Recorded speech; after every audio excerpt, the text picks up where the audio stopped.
본문 말씀 마태복음 15장 8절로 9절. 이 백성이 입술로는 나를 공경하되 마음은 내게서 멀도다.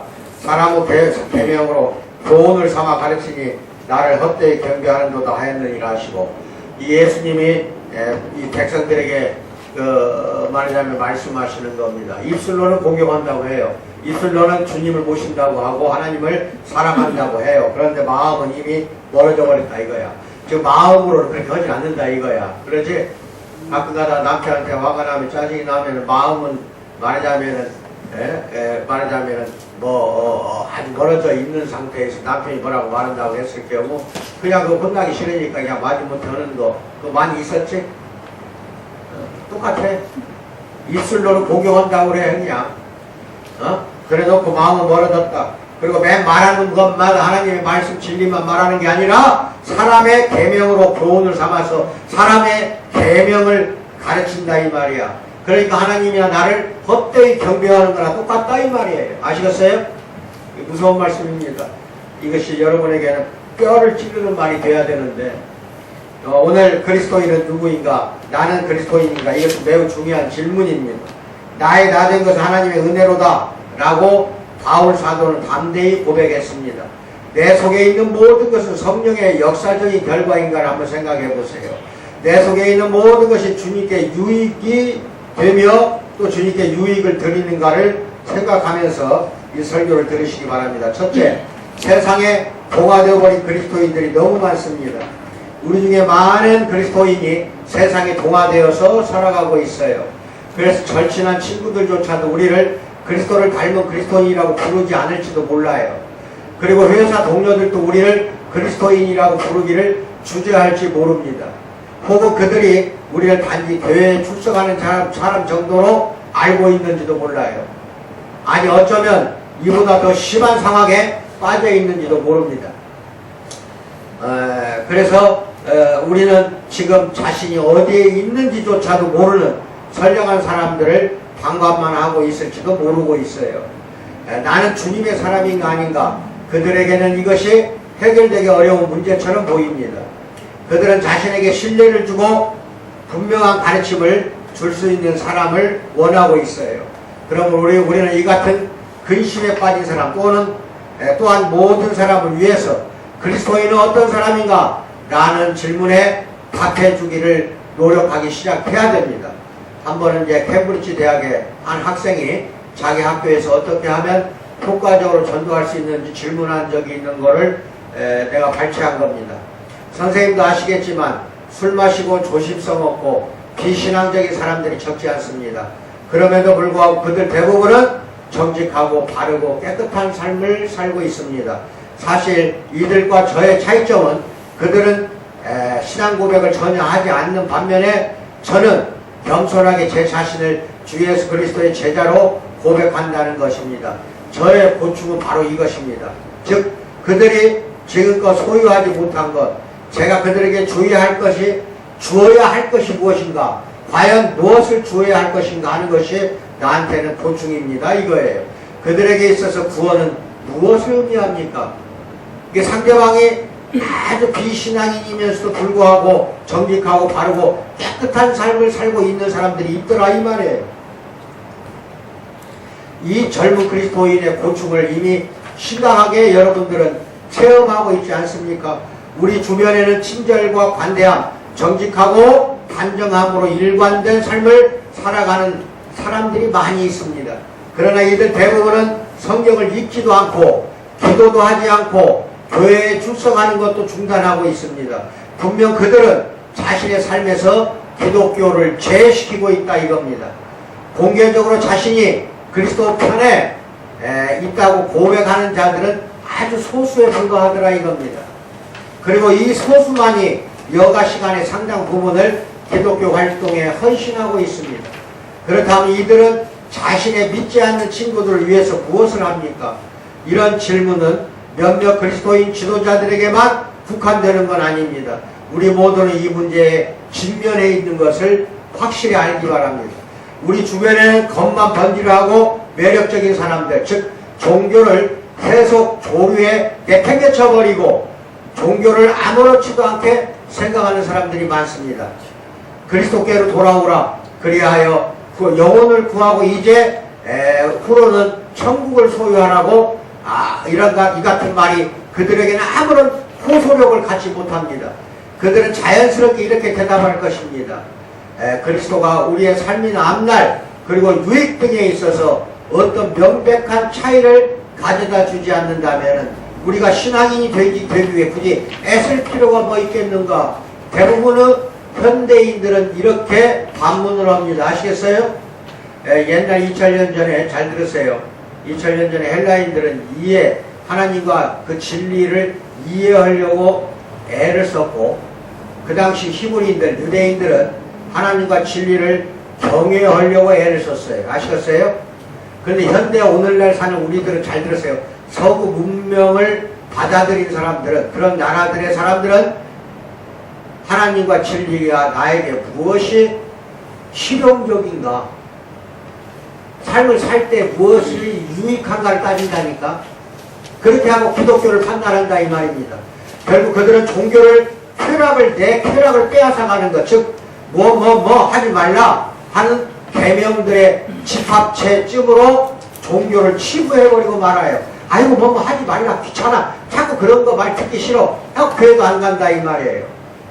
많은 사람들이 도덕적으로는 올바르고 곧아요. 하지만 하나님의 왕국에서는 그 인간들은 멀리 떨어져 있다는 걸 믿기 바랍니다. 도덕적으로 윤리적으로는 준수하고 아주 그냥 덕성스럽고 아주 막 삶을 살아가는데 보면 흠잡을 데가 없어요. 아주 고귀한 인간들이 얼마나 많아요. 그런데 하나님의 왕국에서는 아주 멀리 떨어져 있다 이 말이에요. 그 사람들 천국 간다고 보장 못합니다. 그리고 하나님의 보호하심에 대해 잘못된 생각들을 현대인들이 많이 가지고 있다는 걸 알기 바랍니다. 그러므로 우리는 다시 한번 그리스도인이란 누구인가 라고 스스로에게 자문해 봐야 할 시점에 와 있습니다. 두 번째, 그리스도인은 정통 믿음을 가진 자인가 한번 이제 생각해 봅시다. 그리스도인이란 정통적인 믿음을 가진 사람을 가리키는가 하고 물어봐요. 스스로에게 당신의 신념이 올바르다면 당신은 바르게 살고 있다고 혹자는 말합니다. 자기 갖고 있는 신념이 올바르다면 바르게 살고 있는 거다 하고 혹자들은 말합니다. 그렇다면 기독교란 단지 올바른 신념에 불과한가? 그렇다 하더라도 우리 가운데 누가 그 기준에 정확히 부합할 수 있겠는가? 우리는 진리관에 있어서 서로 생각하는 게 다 다릅니다. 더욱이 우리는 믿음 그 자체만으로는 아무런 소용이 없음을 잘 압니다. 왜냐하면 해감이 없는 믿음은 죽은 것이라고 야고보는 이야기하고 있고, 더불어 사도 바울은 우리의 행함도 사랑에 의해서 행하지 않으면 그 행함도 아무런 유익이 없다고 갈라디아서 5장 6절에서 분명히 밝히고 있습니다. 심지어 사탄조차도 그들의 신념, 즉 아는 거에 있어서는 아주 정통적이에요. 사탄도. 그래서 야고보서 2장 19절 뭐라고 말합니까? 잘하는도다 귀신들도 믿고 떠느니라. 하나님도 사도 바울도 여러분도 귀신들은 너무나 잘 알고 있어요. 그래서 하나님을 알고 믿고 떤다 이 말이에요. 사탄도 하나님이 계시다는 것과 예수님이 하나님의 아들인 것과 심판이 있을 것을 잘 알고 있습니다. 그러나 이 같은 안다는 것이 그 사탄의 귀신 무리를 구원해 주지는 못합니다. 이걸 잘 알아야 돼요. 알기만 한다, 믿기만 한다고 해서 여러분에게 구원을 주는 건 아니라는 겁니다. 왜냐하면 그들의 현실이 그릇되기 때문에 사탄 귀신들은 이제는 다시는 구원받을 수가 없다는 거예요. 죄악 가운데 생활하고 있는 사람이 사도신경이 참되고 또 자신이 사도신경을 믿는다고 고백할 수는 있어요. 하지만 죄악 속에서 살고 있잖아요. 그러나 그는 자기 자신의 길로 나아가기를 더 즐거워하잖아요. 더 즐겨하면서 세상 삶을 살아가고 있다 이 말입니다. 소위 믿음을 가졌다고 하는 자들이 돌을 들어 예수님을 치려고 한 이유가 예수님이 그들을 알지 못한 어떤 것을 그들에게 말씀했기 때문에 돌을 들어서 치려고 했던 게 아니라니까요. 요한복음 8장 31절 59절 10장 31절 보면 돌 들어서 예수님을 쳐 죽이려고 했다니까. 그때마다 예수님이 그들이 모르는 거 알지 못하는 것을 말씀해주고 지적했기 때문에 그런 게 아니라니까요. 그럼 왜 돌 들어서 쳐 죽이려고 했냐 이 말이에요. 우리는 성경에서 이 사실을 알고 있습니다. 그들은 더 이상 예수님과는 동행하지 않았다 이 말이에요. 동행을 하질 않아요. 예수님은 바리새인들이 진리를 알고 있었고 그것을 다른 사람들에게 가르치고 있음을 잘 알고 계셨어요. 그럼에도 불구하고 주님은 바리새인들을 저주하셨습니다. 그 이유는 그들이 말하기만 하고 실행하지 않았기 때문에 그런다는 것을 마태복음 23장 3절에서 말씀하고 계십니다. 세 번째, 그러면 교회에 출석하면 그리스도인인가? 하고 한번 반문해 보세요. 누가 그리스도인인가? 이거 한번 따져보는 거예요. 한 10가지로 내가 이야기할 테니까 잘 들으세요. 교회에 출석하는 것이 그리스도인이라는 증거인가? 소위 그리스도인이라 하는 많은 자들이 이 말에 확실하게 동의할 겁니다. 당신의 삶이 올바르기만 하다면 무엇을 믿든 문제되지 않는다고 그들은 이야기할 것입니다. 가룟 유다는요, 정확한 사도였어요. 그는 그리스도의 몸된 공동체의 재물관리를 맡았기 때문에 주님으로부터 사도들로부터 신뢰받은 자였어요. 그리고 가룟 유다는 지도자였어요. 가룟 유다는 다른 제자들을 격리하며 전도하는 데 헌신했어요. 그러나 그는 진리를 실천하는 일에 있어서만큼은 제자들과 똑같지 않았고 그리스도인이라고 불릴 수 없는 사람이었어요. 최근 해외에서 온 목사 하나가 내게 이런 이야기를 합니다. 우리 교구에 놀랄만한 신학 이론을 겸비한 그리스도인이 있습니다. 이런 이야기를 하더라고. 그리고 아무 말 안 해. 그 말밖에는. 이 말 외에 더 이상 어떤 설명도 하지 않고 신학 이론을 너무 많이 겸비한 그리스도인이 있더라. 이 말만 하더라는 거예요. 그럼 그게 무슨 뜻이야? 사실상 더 이상 어떤 설명도 필요치 않다는 거예요. 그 목사님은 신학적인 진리에 회박하고 또 자신들이 알고 있는 신학적인 진리가 참되다고 믿는 영국 신사들에 대해서 이야기하고 있었던 겁니다. 그러나 그들의 삶이 그들의 아는 것과 일치하지 않았다는 뜻이야. 신학적으로는 이론에 너무 많이 알고 있다, 겸비하고 있다. 이 말 뜻은 뭐야? 그 아는 만큼 사는 삶하고 일치가 되지 않고 있더라 이 말이에요. 뭔 말인지 알아요? 그들은 위선자들인가? 아니면 자신을 속이고 있는가? 아니면 그들은 실제적으로 모든 것이 잘 되어가고 있다고 착각하고 있는가? 한번 생각해 보세요. 네 번째, 교회에 직분이 있으면 그리스도인인가? 이거 심각해요. 오늘 아주 심각합니다. 장로만 되면 아주 그냥 뻑이에요.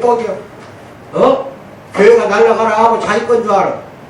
모든 것이 장로 정도 되면은 성도들 바로 목사 밑에지만 성도들 이거야. 성도들 위에 있다. 자기는 우두머리다. 이런 개념을 갖고 있는 그런 사람들이 너무 많다 이겁니다. 교회에서 직분, 예를 들어 교사, 구역장, 목사, 집사, 교구장, 장로 이러한 직분을 가지고 있다면 그것이 신앙에 대한 충분한 증거가 되는가? 대답해 보세요. 맞아? 충분한 증거가 돼요? 네? 왜 말을 못해? 말을 하는데. 좋은 사람이에요. 네? 바리새인들은 하나님을 섬기는 데 있어서 어느 누구보다도 성전에 규칙적으로 올라가서 예배드렸고 누구보다도 열심히 예배드렸어요. 바리새인들은 다른 사람을 가르치는 데 있어서도 최고의 열성을 보였으며 하나님께 예물을 바치는 데 있어서도 아낌이 없었어요. 그들은 기도하는 데 있어서 아주 특별했어요. 그들은 모든 것을 11조를 바쳤어요. 심지어 자기 집 채소 10개 중에 하나를 반드시 바쳤어. 돈만 바친 게 아니라니까. 그 다음에 박하라는 거 식물이 있잖아. 그것의 10분의 1까지도 정확하게 바쳤어요. 그러나 그들의 종교는 자신만을 위한 것이었고 자신에 의해 유지되었고 자신만을 위해서 종교가 집중되었어요. 바리새인들의 기도와 금식과 구제하는 것은 인간의 상급을 받기 위해서 행해졌을 뿐이다 이 말이에요. 하나님의 영광을 위한 것이 아니었다는 거예요. 그래서 요한복음 12장 43절 뭐라고 나옵니까? 그들은 사람의 영광을 하나님의 영광보다 더 사랑하였더라. 이게 바리새인의 가장 큰 문제였던 거예요. 그러므로 그들은 이미 상급을 이 땅에서 받은 자들이었기 때문에 천국에서 상급은 없는 거예요. 자, 그러면 이 사람들이 정통 그리스도인들 맞습니까? 생각해보라는 거예요. 이런 사람들 우리 그리스도인 중에 있어요? 많아요? 그럼 그런 사람들을 우리는 정확한 정통 그리스도인이라고 할 수가 있겠냐는 겁니다. 마태복음 15장 8, 9절. 그래서 이 말을 하는 거예요. 예수님이 뭐라고 말합니까? 이 백성이 시작. 이 백성이 나를 공경하되 마음은 내게서 멀도다. 사람의 계명으로 교훈을 삼아 가르치니 나를 헛되이 경배하는도다 하였느니라 하시고. 이제 알겠으니 말 뜻을? 이렇게 말을 듣는 주님으로부터 이렇게 말을 듣는 사람이라면 정확하고 또는 정확하고 정통적인 그리스도인이라고 할 수 있을까요? 그건 알겠죠? 이제 이같이 자신의 명예욕에 사로잡힌 유명한 종교 지도자들이 주님을 십자가에 다시 한번 못 박는 겁니다. 그러므로 주님은 다음과 같이 말씀합니다. 마태복음 5장 20절 시작. 내가 너희에게 이르노니 너희 의가 서기관과 바리새인보다 더 낫지 못하면 결코 천국에 들어가지 못하리라. 믿기만 하면 천국 들어간다는 거 이게? 그런 뜻이 아니잖아. 바리새인이 얼마나 의로운 생활을 했어요. 11조 기도생활 예배 드리는 거 지키지 않은 게 없다니까? 그런 바리새인보다도 그 사람들보다도 너희 의가 너희 의로움이 그 사람보다도 더 나아야만이 천국 들어간다 이랬다니까? 얼마나 그러니까 어려운 걸 알아야 돼요. 이게 마음이 중요한 거예요. 마음이 겉으로 드러나는 행실이 중요한 게 아니라는 겁니다.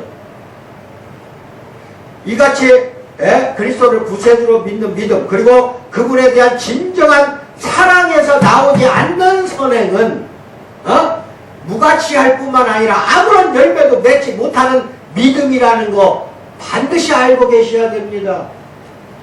그러므로 모든 선행은 다음과 같은 동기에 의해서 실행이 되어야 된다는 것입니다.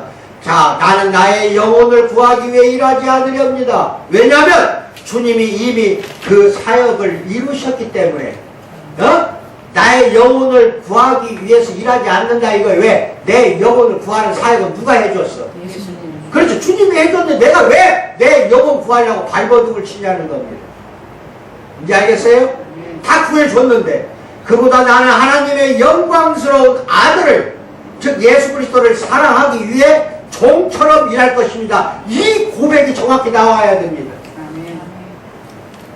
다섯 번째, 선행을 하면 그런 그리스도인인가? 이거 상당히 심각한 문제예요. 선행, 착한 일을 하면 그리스도인인가?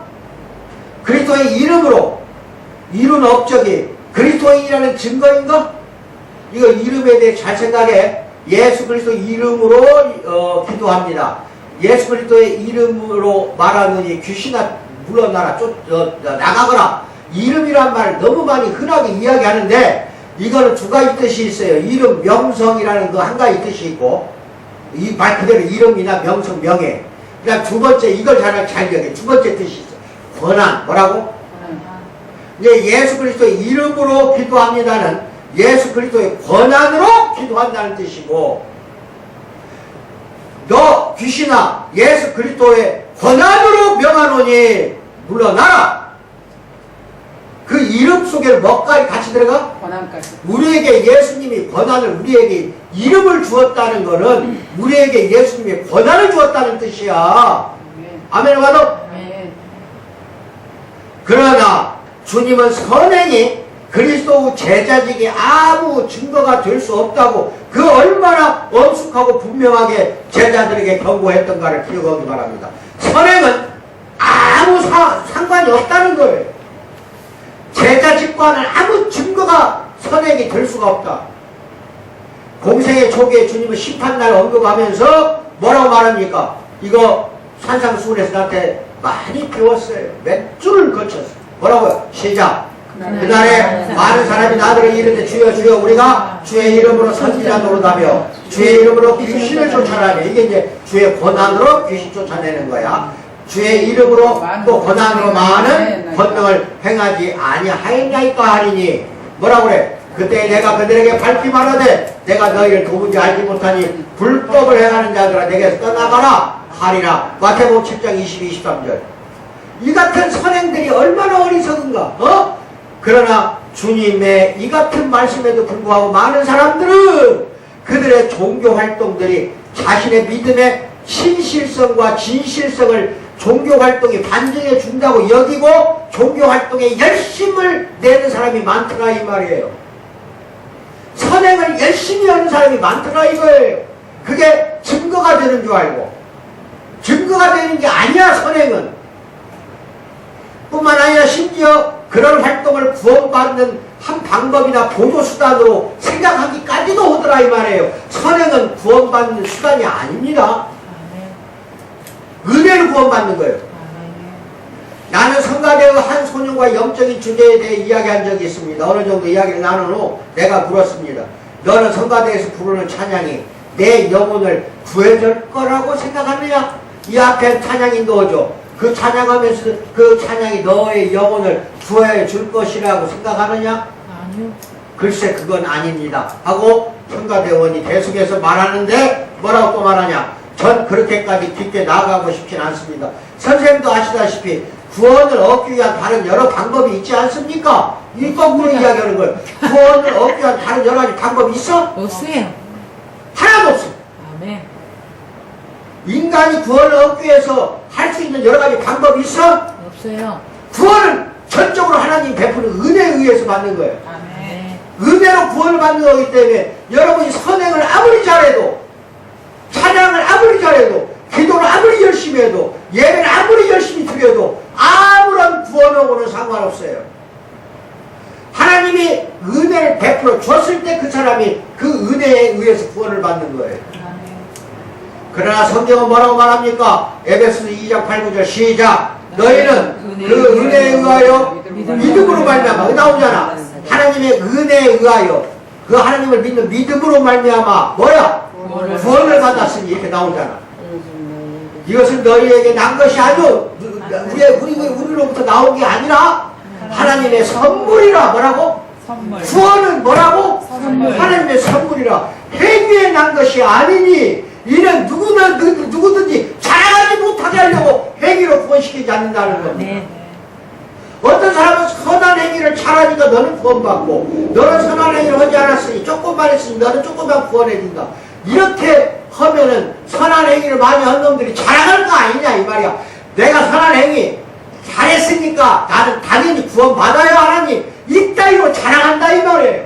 그러니까 그것을 못하게 하기 위해서 믿음에 의해 하나님의 참 은혜에 의해 믿음으로 말미암아 거저 값없이 여러분은 나와 여러분은 구원받은 것이지 행위에 의해서 구원받은 게 아니란 말이에요. 왜? 자랑하는 걸 막기 위해서. 뭐라고? 자랑하지 못하게 하려고 하는 거예요. 그러므로 선행이란 아무것도 아니며 매우 하찮은 거야. 그러니까 선행하면서 자랑하지 마. 선행을 해야 돼요. 왜? 구원받은 증거니까. 구원받았으니까 그런 걸 종로로 넣는 거 당연히 해야 돼요. 하지만은 그걸 자랑하고 내세우지 마시기 바랍니다. 왜? 그걸로 인해서 구원받은 게 아니라는 거예요. 이제 알겠어요? 어린 시절 일입니다. 한 악명 높은 살인자가 체포를 피하려고 시골로 숨어 들어가서 아주 그냥 거가 숨어가지고 시골에서 목사노릇 하고 있어. 이런 내가 이야기를 들었어요. 그의 목사 행세는 아주 그럴듯했죠. 목사 행세하는 거예요. 도둑 그 살인자가 그럴듯할 거 아니야 행위는. 그러나 하나님에 대해서는 결코 그렇게 하지 못했을 것입니다. 그게 중요한 거예요. 목사 행세한다고 해서 하나님 좋아하냐는 거예요. 알겠어요? 내 말을 오해하지 말아요.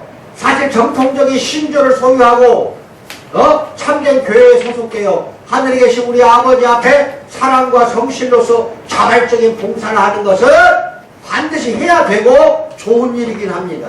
그러나 이와 같은 일들 중 어느 것 하나도 심지어 그 모든 것도 다 합쳐 갖다 쌓아놔도 선행을 평생 했던 걸 쌓아놔도 구원을 가져다 주거나 구원을 성취시켜 주지는 못합니다.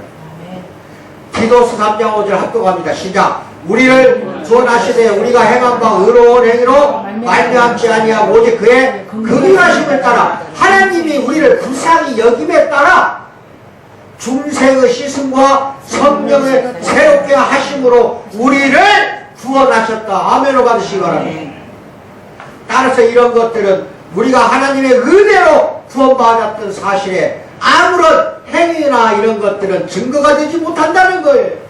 그러므로 이제부터 다시 물어봅니다. 다시 여러분에 물어봅니다. 그리스도의 특징이 무엇이냐 그러면은 대답해봐. 갈수록 더 이제 복잡해져가. 성령 하지 마. 그리스도의 특징이 뭐냐고. 그러니까 그게 문제예요. 이제 점점 결과를 듣고 이야기해. 벌써부터 앞서가고. 네 번째, 그리스도인은 이제부터야. 이제 잘 들어. 그리스도의 특징은 뭐냐? 네 번째, 그리스도인은 성령을 소유하고 있다. 뭐라고? 아무리 선행자라고 관대하고 도덕적 윤리적으로 뛰어나고 훌륭하다 하더라도 예수를 믿지 않는 그 인간들 불신자들은 잘 들어 성령이 없어. 뭐라고? 하지만 우리는 관대하지도 못하고 윤리적으로 그 사람보다도 뒤쳐져 있지만 낮은 위치에 있고 항상 죄를 짓지만 우리는 무엇을 가지고 있어? 성령을 소유하고 있다니까. 이거를 잘 믿기 바랍니다. 이게 가장 중요한 키포인트예요. 그리스도인은 자기 안에 거하시는 성령을 소유하고 있습니다. 그는 성령에 참여한 바 된다 하는 게 히브리서 6장 4절에 나와요. 그리스도의 영을 소유하고 있지 않으면 그리스도의 사람이 아니라고 사도 바울은 말하고 있다니까. 다시 한번 이야기할게. 그리스도 영, 즉 성령을 내가 소유하고 있지 않는다면 나는 그리스도의 사람이 아니다. 이게 뭔 말이에요? 그리스도인이 아니라는 거예요.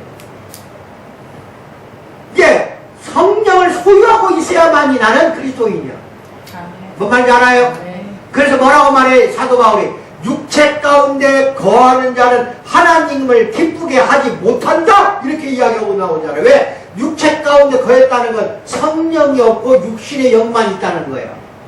내 육신의 영만 가지고 있으니까 하나님을 기쁘게 하지 못하지만 성령을 내가 소유하고 있다면 항상 조그마한 일도 큰 일도 하나님을 기쁘게 해드릴 수가 있다는 겁니다. 아멘을 받으세요. 웨이머스 박스는 그 성경 구절을 다음과 같이 해석합니다. 세속적인 일들에 마음을 빼앗긴 자는 하나님을 기쁘시게 해드릴 수 없다. 왜? 세속에 영이 들어있기 때문에. 복음에 영이 들어있어야 되는데 세속에 영이 들어있기 때문에 세속적인 일들에 마음을 뺏겼다 하면은 하나님 기쁘게 할 수 없어요. 왜? 성령이 없기 때문에 그 사람은 구원받았다는 또는 그리스도인이라는 것을 말할 수가 없다 이거야. 예수 믿는다고 할 수 없어요. 자, 세상 일 기쁘게 하랍니까? 세속적인 일에 여러분들 마음을 쓸랍니까? 빨리 말해보라니까? 어? 안 써야 되겠죠? 내가 우리 사람 아주 좋아. 나는 죽어.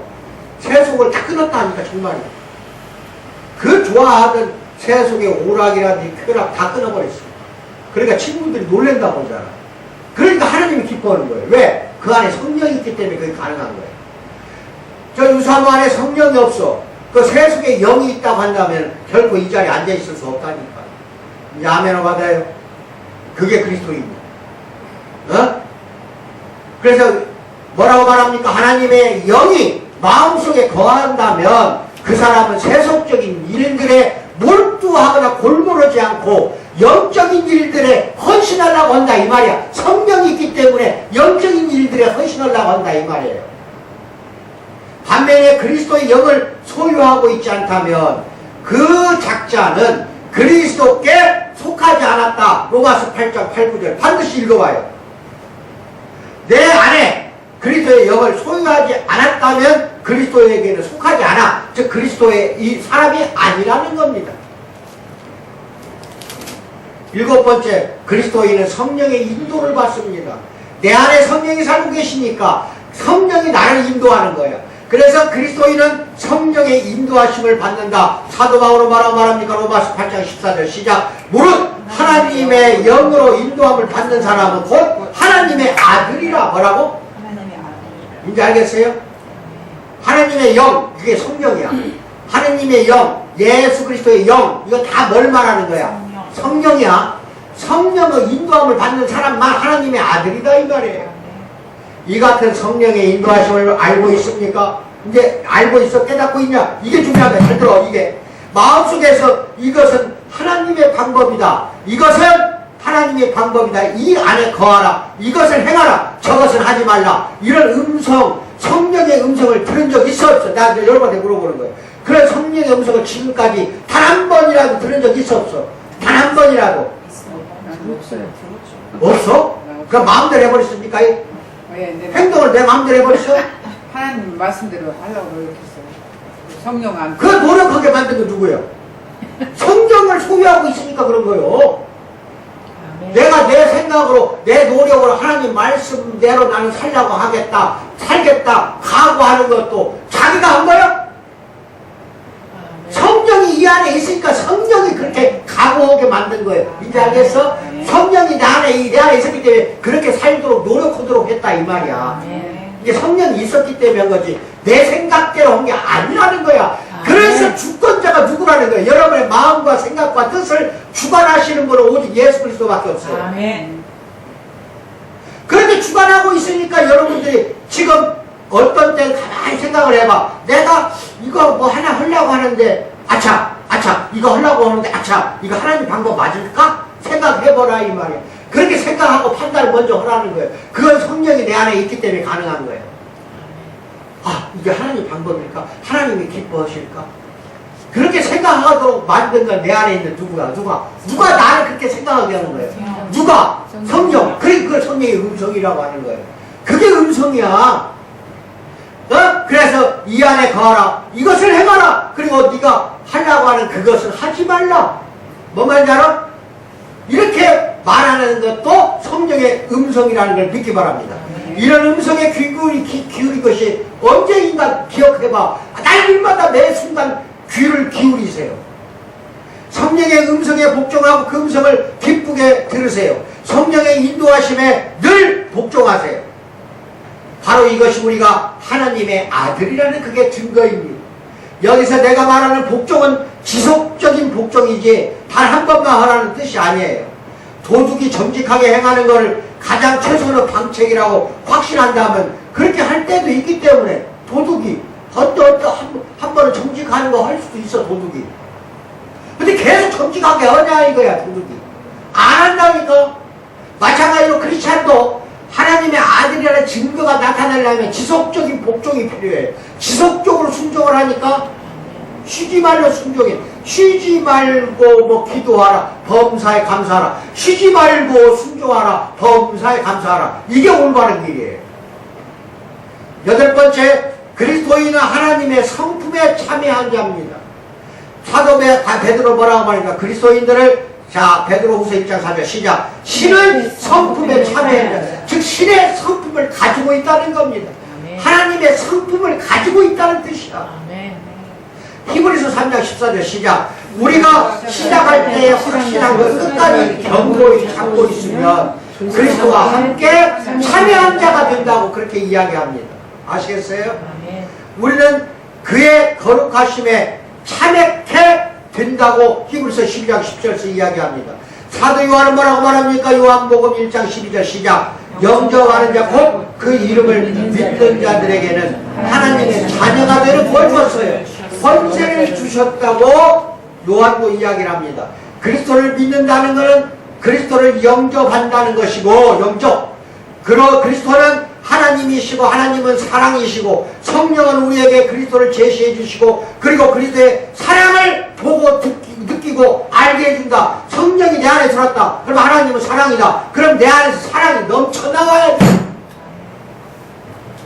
내 안에서 성령이 계신다 하면은 성령 즉 하나님은 사랑이기 때문에 내가 하나님을 사랑하고 이웃을 사랑하는 게 넘쳐나야 돼. 이것이 안 나와. 사랑하는 마음이 안 나와. 그냥 나만 사랑하고 싶어. 이거는 육신의 영이 들어가 있는 거야. 세속의 영이 들어가 있는 거지. 성령이 아니란 말이에요.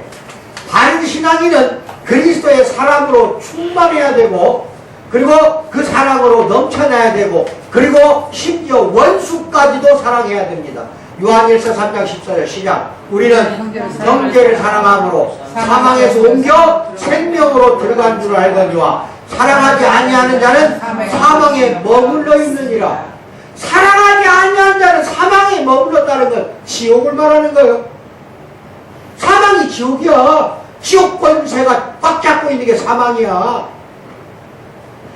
그 다음에 요한복음 13장 35절 시작. 너희가 서로 사랑하면 이로써 모든 사람이 너희가 내 제자인 줄 알리라. 너희가 하나님 사랑, 이웃 사랑 널리 사랑하다 보면 다른 사람들이 너희를 보고 내 제자라고 할 것이다.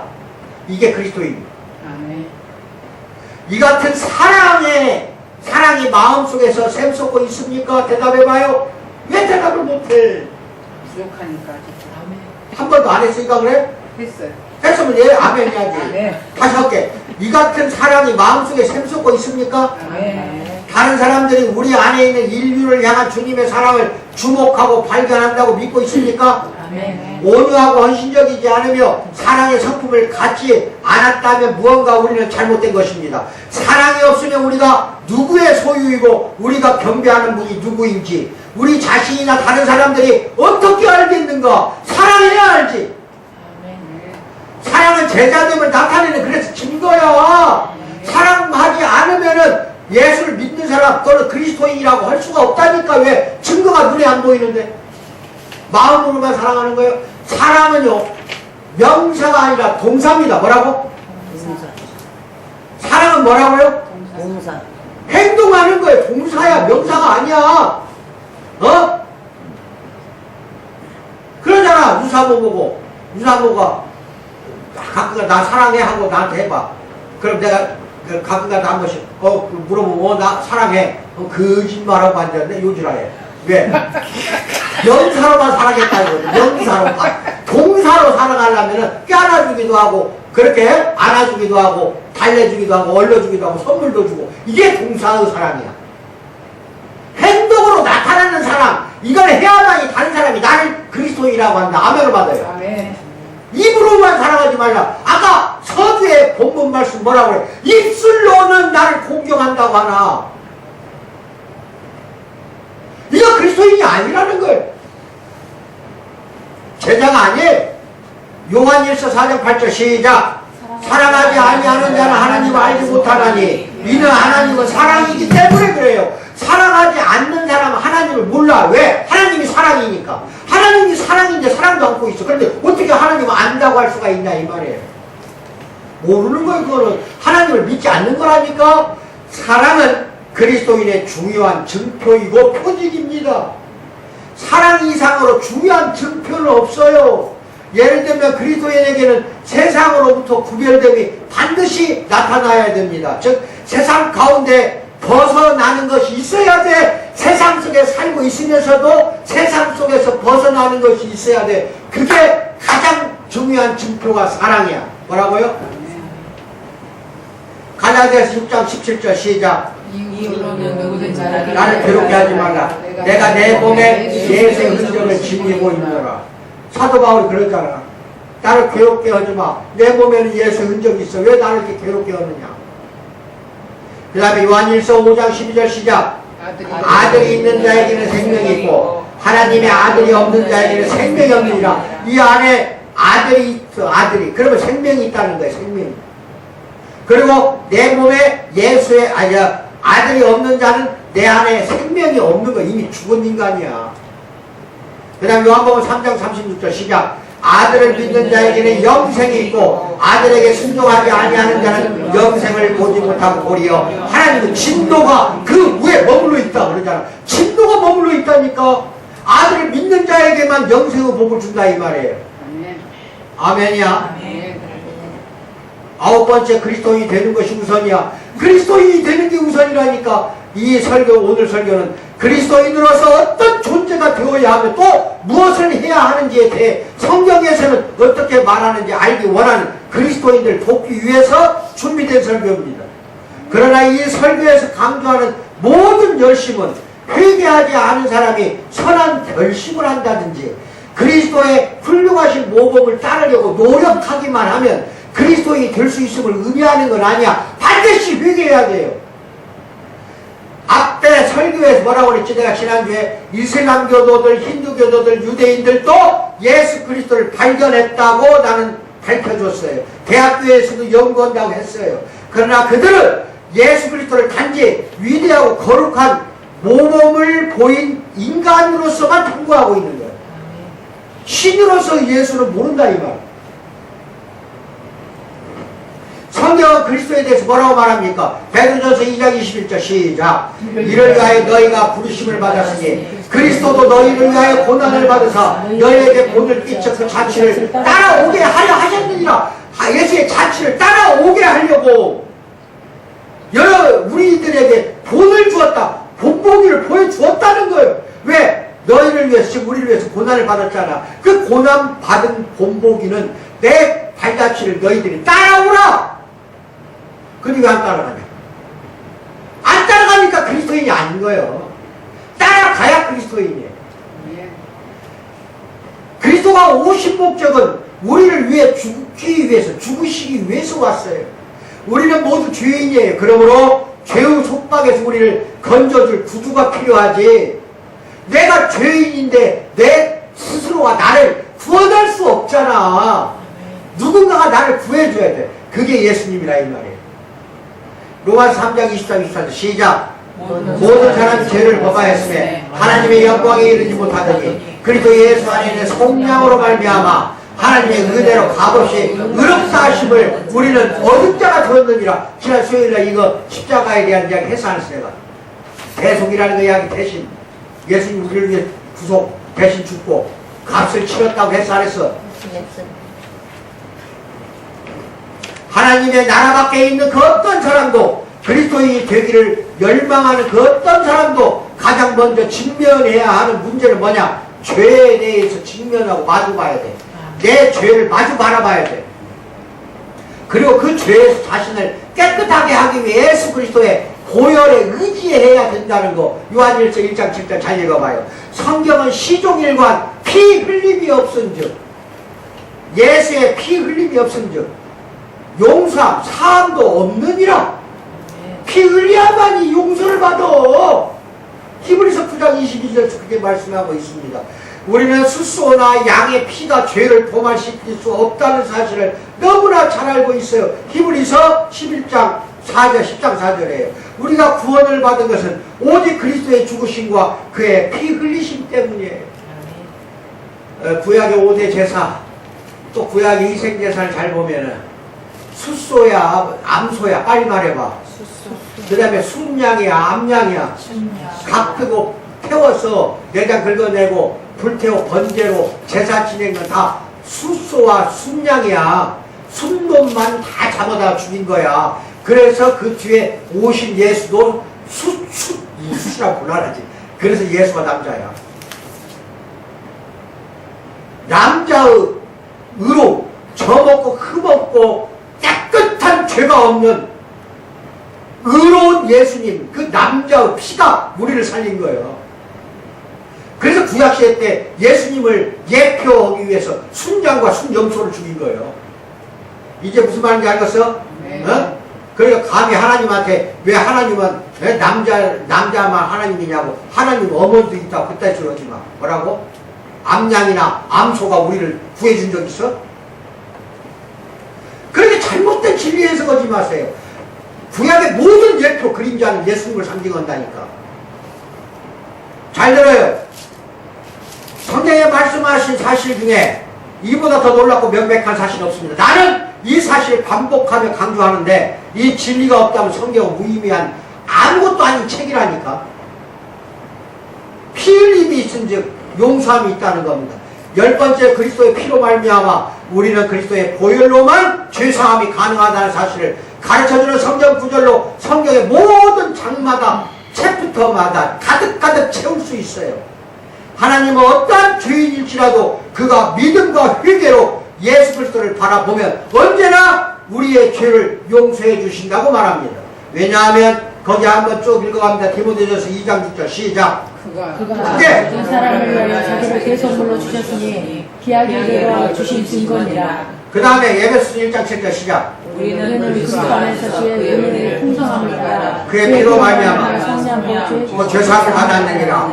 그 다음에 베드로전서 1장 18, 19 시작. 너희가 알거니와 너희 항상 이르는 헛된 행실에서 대속함을 받은 것은 계속함 받은 거야. 은혜나 금같이 없어질 것은 된 것이 아니로 계속함은 뭘로 받은 거야? 오직 흠없고 점없는 어린 양 같은 그리스도의 보배로 피로 우리는 계속을 받았다. 아멘. 찌을림이 없으면 우리 구원 못 받아요. 사도 베드로는 이 진리를 이렇게 거듭 적고 있습니다. 베드로전서 3장 18절 합독 시작. 단번에 죄를 위하여 죽으사 의인으로서 불의한 자를 대신하셨으니 이는 우리를 하나님 앞으로 인도하려 하시니라. 육체로는 죽임을 당하시고 영으로는 살리심을 받았으니 그래서 우리가 의롭게 되었느니라. 아멘. 그 다음 요한일서 3장 16절 시작. 그가 우리를 위하여 목숨을 버리셨으니 우리가 이로써 사랑을 알고 우리도 형제들을 위하여 목숨을 버리는 것이 뭐야? 마땅하니라. 그 다음 데살로니가전서 5장 9절 10절 시작. 하나님이 우리를 세우심은 모하심에 이르게 하심이 아니요 오직 우리 주 예수 그리스도로 말미암아 구원을 받게 하시니라. 예수께서 우리를 위하여 죽으사 우리로 하여금 깨어있든지 자든지 자기와 함께 살게 하려 하셨느니라. 자기와 함께 살려고 잘할 거예요. 고린도후서 5장 21절 시작. 하나님의 죄를 알지도 못하신 일을 우리를 대신하여 죄로 삼으신 것은 우리로 하여금 그 안에서 하나님의 의가 되게 하려 하십니다. 아멘. 그 다음 로마서 5장 8절 시작. 우리가 죄인 되었을 때 예수께서 우리를 위하여 죽으심으로 하나님께서 우리에 대한 자기의 사랑을 확증하셨. 예수를 십자가에 달려 죽게 만든 거는 우리를 위하여 죽게 만든 건 우리를 사랑하기 때문에 그런다 이 말이에요. 사랑을 확증한 게 십자가예요. 아셨어요? 요한일서 4장 10절 시작. 사랑은 여기 있으니 우리가 하나님을 사랑하고 아니요 하나님이 우리를 사랑하사 우리 죄를 위하여 속하기 위하여 화목제물로 그 아들을 보내셨습니다. 우리를 사랑했기 때문에 우리를 먼저 사랑한 거. 우리가 하나님 먼저 사랑한 게 아니야. 하나님이 우리를 먼저 사랑했기 때문에 예수님도 내려보내서 죽여버렸잖아. 그렇지? 내가 유사부한테 누구를 무지하게 사랑해. 내가 근데 유사부는 나를 사랑하지 않아. 그래서 나는 무지하게 사랑해. 그러니까 내 목숨까지 줄 수 있어 없어? 나를 사랑하지 않아도 맞아 안 맞아? 줄 수 있는 거요. 내 사랑을 받아주든 말든 그게 하나님이 예수를 2000년 전에 내려보낸 거예요. 우리를 무지하게 사랑하기 때문에 짝사랑인지는 모르고 또 짝사랑이 될 수도 있겠지. 하나님 짝사랑. 하지만 우리를 무지하게 사랑했기 때문에 자기 아들 독생자 아들 딱 하나 있어. 예수님을 이 땅에 보내서 십자가에 달려 죽게 만들어서 얼마나 우리를 사랑했으면. 요한일서 4장 10절 시작. 사랑은 여기 있으니 이걸 했고요. 그 다음에 우리는 이 같은 진리를 명백하게 계시해 주시는 은혜로우신 아버지 하나님께 감사드려야 합니다. 따라서 우리는 요한복음 1장 29절 시작. 이튿날 요한이 예수의 자기에게 나오심을 보고 이르되 보라 세상 죄를 지고 가는 하나님의 어린 양이로다. 이건 사도 요한이 한 말이 아니라 세례 요한. 세례 요한이 예수님 나오는 걸 보고 세상 죄를 지고 가는 하나님의 어린 양이라고 딱 이야기를 하잖아요. 우리는 그러한 예수 그리스도를 바라봐야 됩니다. 그 다음에 베드로전서 2장 24절 시작. 친히 나무에 달려 그 몸으로 우리들을 담당하셨으니 이는 우리로 죄에 대하여 죽고 의에 대하여 살게 하려 하십니다. 그가 채찍에 맞음으로 너희는 나음을 얻었나니. 그 다음에 이사야서 53장 4, 6절. 그는 실로 우리의 질고를 지고 우리의 슬픔을 당하였거든 우리를 생각하기를 그는 질고를 받아 하나님께 맞으며 고난에 당한 나이노라. 그가 찔림은 우리의 죄허물 때문이요 그가 상함은 우리의 죄악 때문이라. 그가 징계를 받으면 우리는 평화를 누리고 그가 채찍에 맞으므로 우리는 나음을 받았거든. 우리는 다 양 같아서 그를 행하여 각기 제 길로 갔거든. 여호와께서 우리 모두의 죄악을 그에게 담당하시고 그가 여러 번 나와요. 그가 누굴까? 예수. 근데 이 이사야 선지자가 예수 태어나기 700년 전에 예언한 거예요. 이사야서라 책에다 직접 쓴 거라니까 예언한 거라니까. 700년 후에 그가 이렇게 당한다 이게 우리를 위해서 뭐라고? 채찍에 맞고 질고 가득 질고를 당한다. 마지막으로 11번째 하나님의 자녀로서의 삶을 삽시다. 그러면 우리 중 누구나 그리스도인이 되기 전에 그리스도인 닮은 자가 되려고 눈을 범하지 마세요. 이거 뭐 말이냐? 처음부터 예수를 닮으려고 모방하고 흉내내지 말라는 거예요. 아멘. 먼저 그리스도인이 되라는 거예요. 뭐라고? 그 다음 닮는 것이 순서야. 그래서 뭐라고 말합니까? 요한복음 3장 16절 시작. 독생자를 주셨어요. 크게 그를 믿는 자마다 멸망하지 않고 영생을 얻게 하였습니다. 그 다음에 요한복음 1장 12절 시작. 영접하는 자 곧 그 이름을 믿는 자들에게 하나님의 자녀가 되는 권세를 주셨다고 했잖아. 믿으십시오. 영접하십시오. 그리하면 우리 안에 거하실 예수님이 우리가 마땅히 하나님의 아들로서 살아야 할 삶을 살도록 인도해 주실 걸 믿기 바랍니다. 그분을 인정만 하십시오. 그렇게만 한다면은 여러분 안에 영접하고 인정하는 즉시 성령이 들어갑니다. 성령이 들어갔어요. 성령이 여러분 안에 지금 살고 있어요. 그렇게 하고 여러분을 예수 그리스도를 닮는 삶을 살도록 인도하신다는 걸 믿기 바랍니다. 이게 그리스도인입니다. 누가 그리스도인입니까? 성령의 삶을 살아내는 인간이 그리스도인입니다. 아멘을 받으시기 바랍니다. 이거는 성령은 언제 주어지냐? 믿고 영접하십시오. 아십시오? 믿으면 바로 영접하는 것이고, 영접하는 즉시 내 안에 예수의 영 성령이 들어왔다는 것을 믿는 사랑하는 성도가 되기를 주님의 이름으로 축원드립니다. 기도하겠습니다. 사랑의 하나님 아버지 참으로 감사합니다. 누가 그리스도인가를 이제 정확히 알게 하여 주신 은혜를 감사드립니다.